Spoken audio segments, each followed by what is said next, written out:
Yo, what's going on, guys? Welcome back to another episode of Georgia Sports Nation.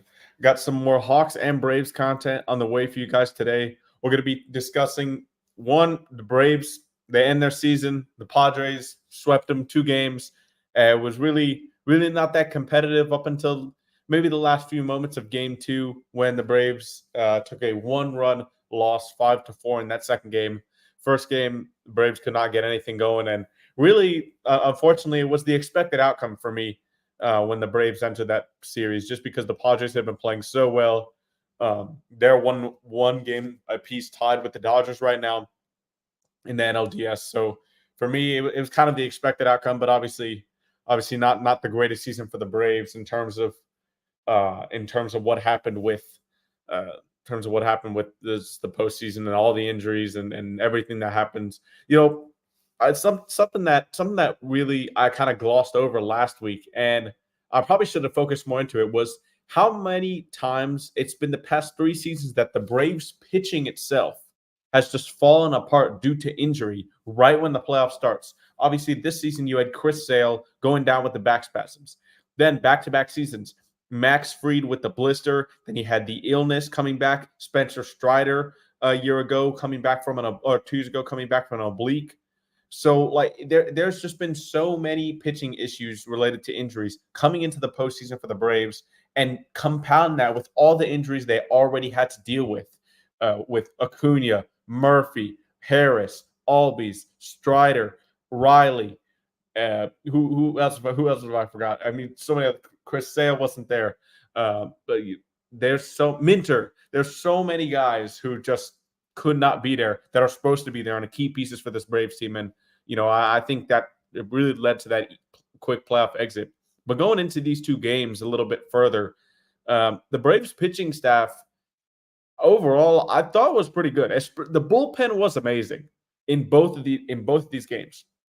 Max Fried in Game 2 had a trouble in the first inning, had a Tatis liner off his side, and got out of a bases-loaded no-out jam with no runs. But then in the second inning, Kyle Higashioka, who hit 2 home runs in the series in both games, 1 home run in both games of the series, hits a homer, and then the Padres score 4 more times, all with 2 outs in that second inning, and it kind of fell apart from there. And with the offense, the Braves offense, they scored 4 runs, but it kind of just felt like it was over from there just because of how the offense had performed before that.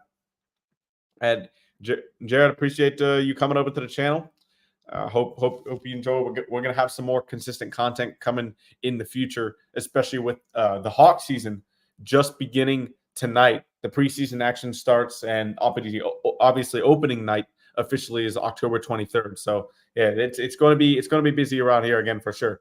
But coming back to the Braves series, the bullpen was really good. Even without AJ Minter, this bullpen core basically of Raisel Iglesias, Joe Jimenez, Dylan Lee, Pierce Johnson, Daysbel Hernandez, who I think really impressed me this season.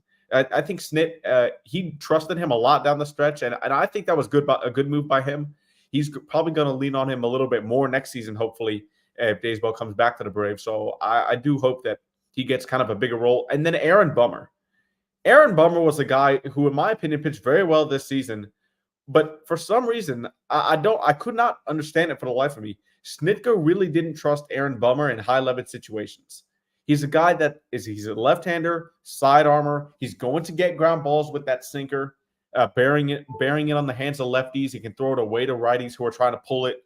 I really just think that Snitker kind of overlooked Aaron Bummer a little bit this season. Hopefully that'll change next season, but Minter is going to be back, so Bummer probably will have that lesser role just because Minter is obviously better. But yeah, shout outs to the bullpen in those 2 games. They were really good. But the starters in both games, AJ Smith-Shawver in Game 1, gave up that homer to Tatis early, and everything else for the Braves just didn't happen. There was nothing happening on offense in that first game. Michael King just shredded the Braves lineup. They could not make any consistent contact. I think the Braves struck out 14 times in that Game 1. And against that Padres bullpen, who's really good, that you just cannot afford to get behind early like that. and they struggled against King. They struggled against the bullpen, so they could not get the necessary runs across to really pick up the pitching staff. But going to the starters, Smith-Shawver struggling. I mean, here's the thing. When he first came up, he was throwing 95, 96, 97, high velocity guy off and having a great curveball off of that. But in the first inning, when he was throwing to Tatis and Luis Arraez when the first bat of the game for the Padres, Arraez gets that single. It is what he does. He pokes the ball to the opposite field, and then you have Tatis. But Smith-Shawver pitches, I think it was a 93 mile per hour fastball right down the middle. Now that's very low velocity from AJ. He came back after the second inning, and was throwing 95, 96. But for whatever reason, it definitely took AJ Smith-Shawver longer to get the velocity that we know is there. Took a couple innings, so that was kind of mysterious there. Hopefully, nothing wrong with him there. But after that, he gave up a couple more runs after that. But then the bullpen locked it down. They gave the offense a chance to come back and win the game, but they just couldn't do it against the Padres pen and Michael King, who he made some pitches that were nasty.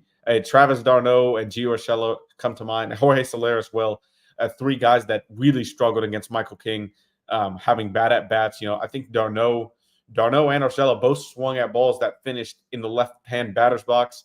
Jorge Soler he swung at a ball that almost hit him with a nasty two-seamer bearing in on his hands. So there was some rough offense in game one. But in game two, the offense showed up a little bit.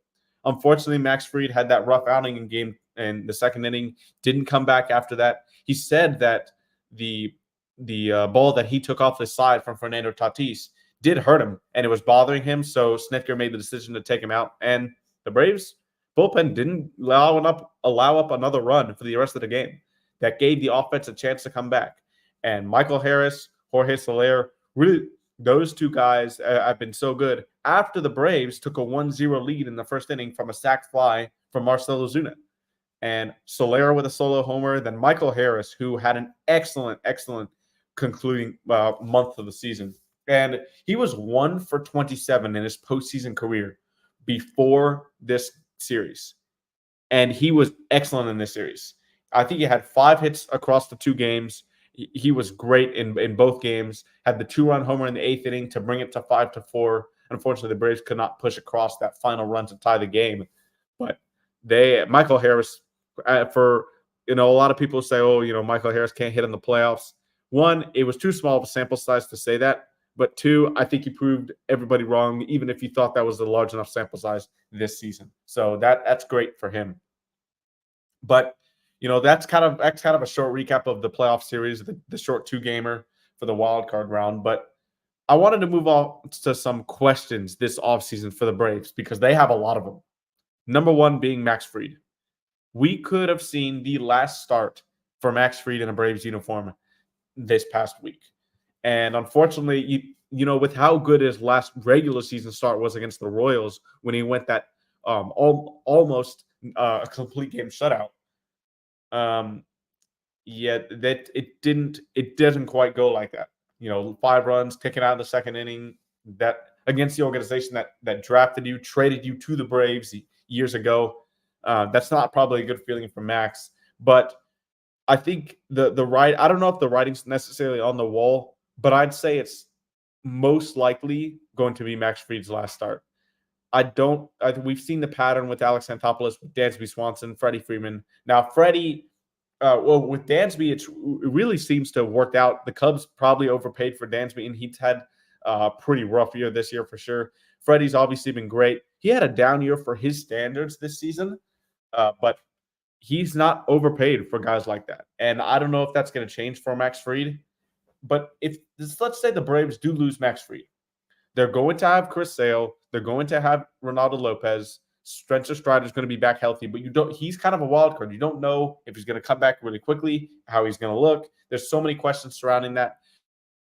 So Swellenbach, Sale, Lopez, you're going to have Strider. And is Charlie Morton going to be back? We don't know. He could retire. So there's 2 major question marks for the starting rotation for the Braves that Alex Anthopoulos in the front office have to address early. I think they got to do it early in the season. They can't pull an Arizona Diamondbacks where they signed Jordan Montgomery really late into spring training and into camp. It's got to be. I think you've got to be prepared for this. So hopefully it happens relatively soon. And for the Braves, they signed Ronaldo Lopez really early in the season as well, in the offseason. So hopefully that pattern stays for this offseason for 2025. But this starting rotation is still going to be very good next year, even if they lose Max Fried, which I certainly hope they don't. But I just don't see how Alex Anthopoulos is going to overpay for a guy like Max, who, let's face it, has struggled in the playoffs. He'll obviously have that 1-game-6 start in the World Series, and that'll be forever etched into Braves history. What a job he did there in Houston. But for the most part, he has pretty much struggled in his playoff starts. And I don't think he's going to get like that max money contract guy as a starter. So we'll see if he comes back. But you still have Strider, you still have Lopez, you still have Sale, you're going to have Schwellenbach.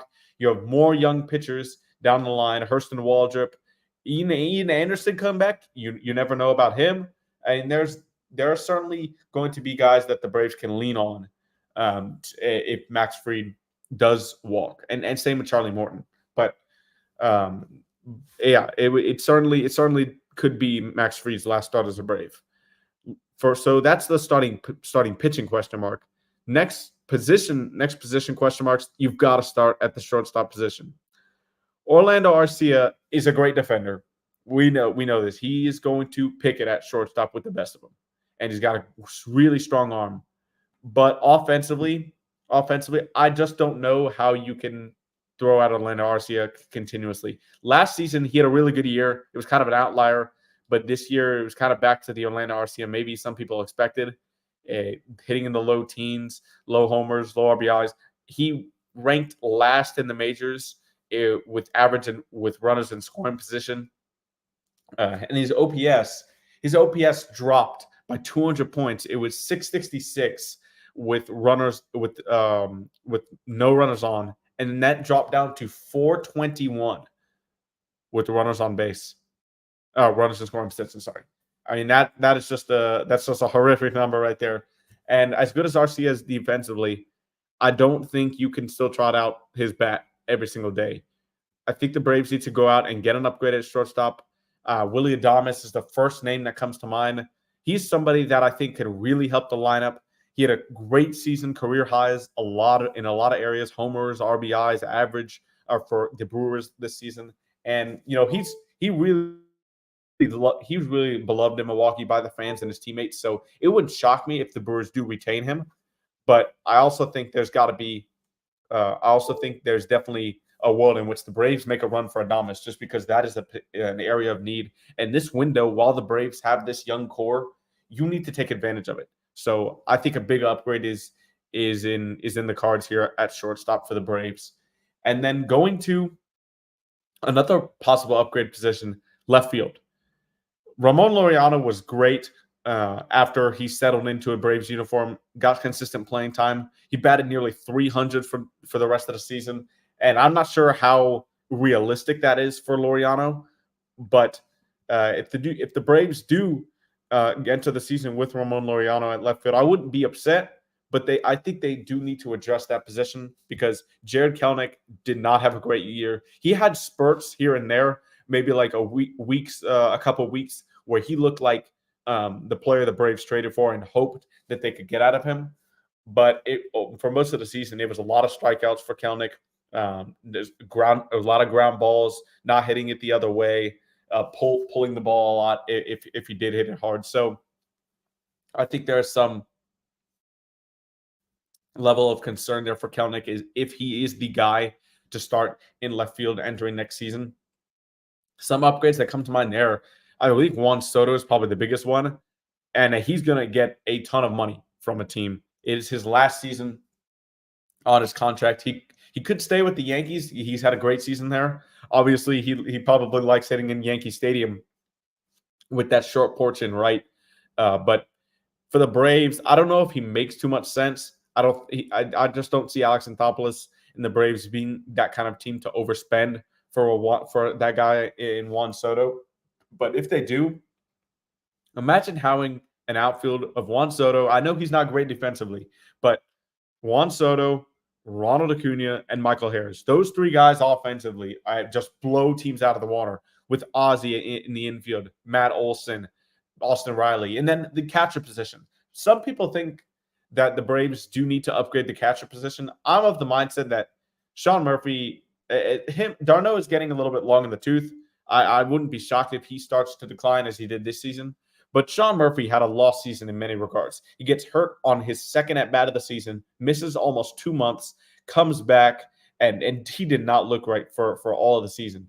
So I think I'm going to give Sean Murphy the benefit of the doubt here when I say he's been one of the best catchers in baseball over the past 4 seasons. And last year, he was the best catcher in baseball. I think it will actually probably Adley Rutschman was, but Murphy had a hell of a season last year. And when you look at his season compared this year and last year, it's completely different. So I'm going to give Murphy a chance to prove that he was that guy from last season. So I don't think you can just say, no, we're done with Murphy. We're done with Arno. We need to get a star catcher in here. I don't think it's that. I don't think that's the case for the Braves. So that's kind of the question marks entering the Braves season. We'll obviously be monitoring all the Braves news heading into this offseason. But I do want to get to the main focus of this show here as we switch over to topics to the Atlanta Hawks, because they begin their road back to the playoffs tonight. Now, yes, the regular season starts on the 23rd, but the Atlanta Hawks play basketball tonight, and it's a preseason game at home against the Indiana Pacers at 7:30. It's going to be televised on Bally Sports. There's a lot of question marks, just like the Braves, for the Hawks this season. Who's the starting shooting guard? Who's the starting small forward? Who's the starting center? Who's the backup four? How is Quinn Snyder going to deal with the rotation tonight in the preseason? There are so many questions coming into this Hawks season as well. And I think that's a good thing, because in the last few campaigns, it's always been Trae Young. Before DeJounte Murray here, it was Kevin Huerter, but it was Trae Young, Kevin Huerter / DeJounte Murray, DeAndre Hunter, John Collins, and Clint Capella. Now, Jalen has taken John's spot, but even coming into last season, there was only one spot up for grabs, and that was either Sadiq Bey or Jalen Johnson starting. This season, there's 3 out of the 5 starters are not a certainty. Trae and Jalen are the only 2 locks in the starting 5. So you're going to see a new Hawks team, young players like Zachary Reese making his, NBA debut, you'd say. Dyson Daniels, who I'm excited to see play some defense. Larry Nance, who's, I think, a great role player, solid veteran guy who's going to give you some switchability, versatility. You can use him as a hub on offense. Give it to him in the short roll on the block. He's going to give the Hawks some good minutes, I think. Maybe the backup forward, maybe a small ball center. Who knows? It's going to just see how Quinn Snyder feels that how he can utilize him best. But I think Nance is going to play an important role in this team. But going into the preseason here, just some things to say. I don't think Hawks fans should take the rotation and the starting lineup with a lot of seriousness tonight, and really in any game until the final preseason game. Sometimes coaches will use the final preseason game as like a dress rehearsal, but I don't think the rotation or the starting lineup is going to look like opening night on October 23rd, that is like it's going to be tonight against Indiana. I mean, you might see Dominic Barlow starting a few games. Kobe Buffkin might get the start. You probably won't see too many of the veteran guys. Probably Bogey and Capella really come to mind as 2 guys that you probably won't see a lot in Summer League. And Quinn Snyder actually said that the guys who played a lot in the summer competition, Dyson Daniels, he's a young player and new to the Hawks, but he might not get a lot of burn in the preseason as you might think, because he played some competitive basketball in the Olympics this past offseason. So I think those 4 guys, Nance, Bogey, Dyson, and Capella, are candidates to not play as much. I don't think Trae is going to play that much, but I think you're going to see a lot of Jalen, a lot of Kobe, a lot of Reese Shea. Reese Shea specifically with him. I want to see 2 things. 2 things come to mind to me for him. One, can he increase that 3-point volume? He's got a great 3-point shot. We notice, but can he increase the volume to make it more lethal? I actually asked Garrison Matthews at Media Day what advice he would give to Reese Shea for just having more confidence in the thing that he's known for.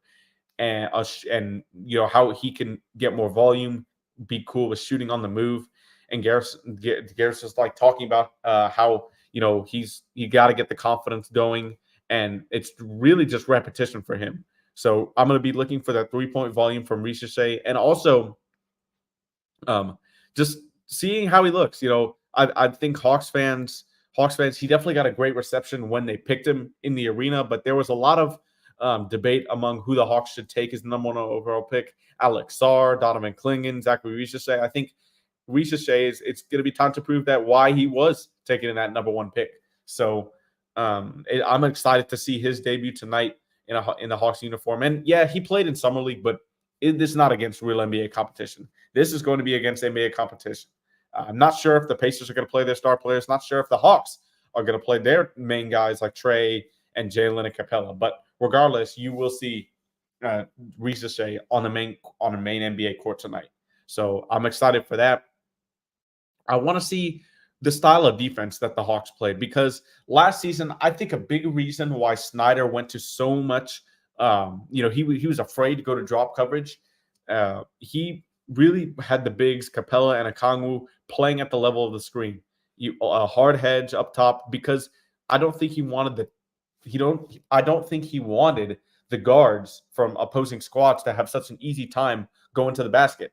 The Hawks last season with Trae Young and DeJounte Murray, 2 guys that aren't great screen navigators, the ball handlers easily getting to the rim. You're going to go around the screen, and if the big's not there, you turn that corner, the big now has to deal with the roll. He has to deal with the ball handler coming downhill. So it put Capella and Okongwu in a really kind of weird situation there.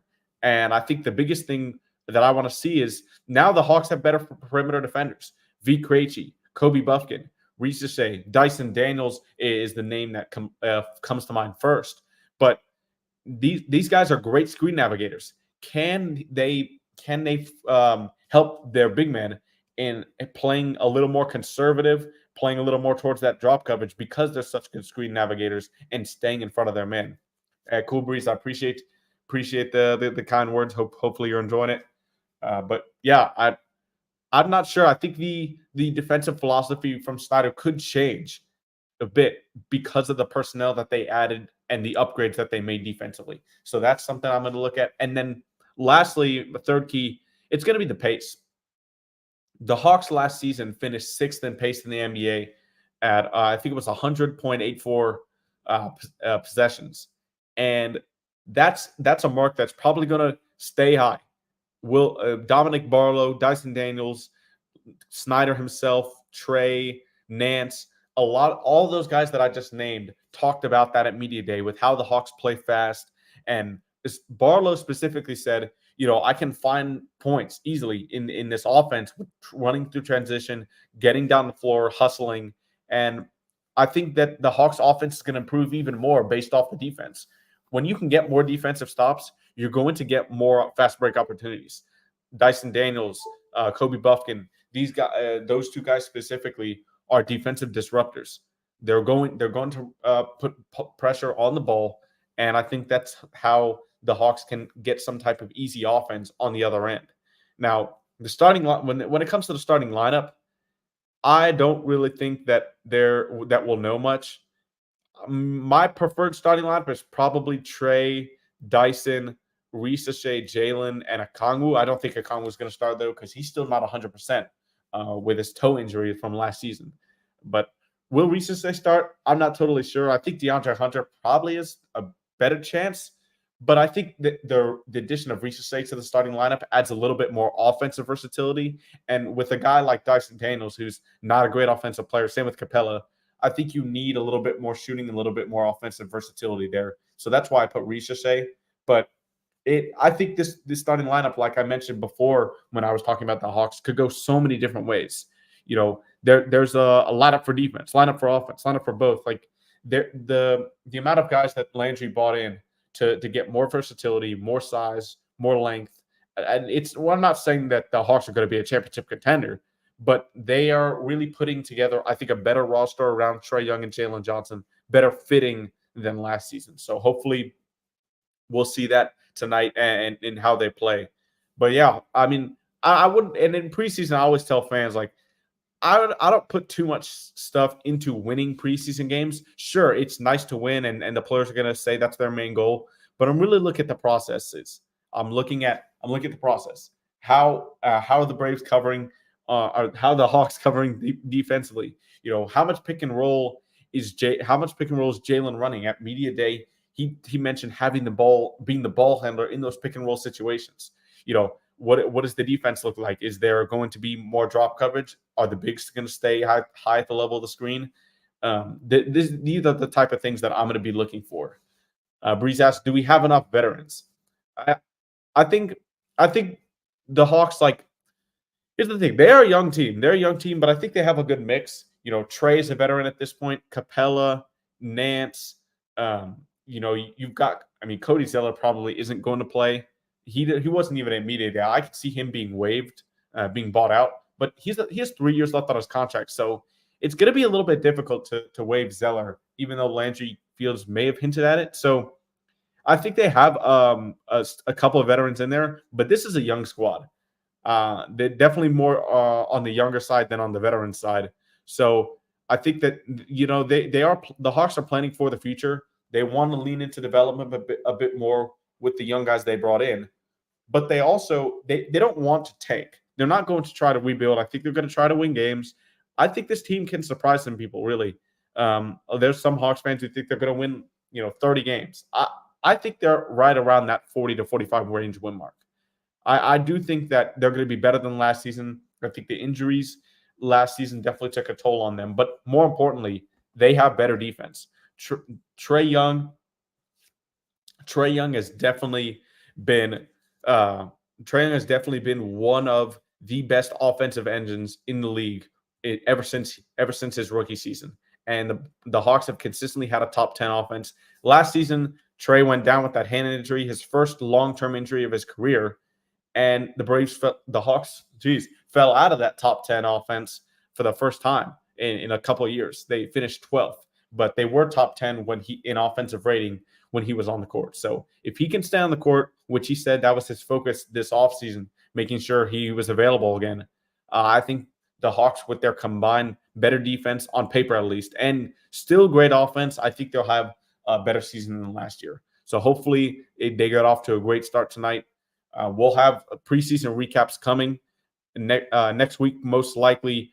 Definitely before the season starts, we'll have a show, but we'll be discussing the themes of the preseason performances, who's hot, who's cold, what we've seen. That will be definitely coming in the coming weeks. So make sure to stay tuned for that. And yeah, Southside for sure. Yeah, I want to see Dyson play. I've always liked him. I've liked watching him defend. So I want to see him. But I don't think that we're going to know what his role is as a starter or as a reserve. We won't know that probably until the season starts. So we'll see how that happens. But I appreciate y'all tuning in tonight.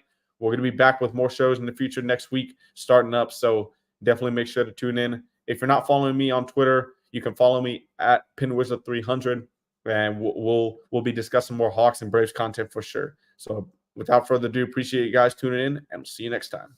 Peace.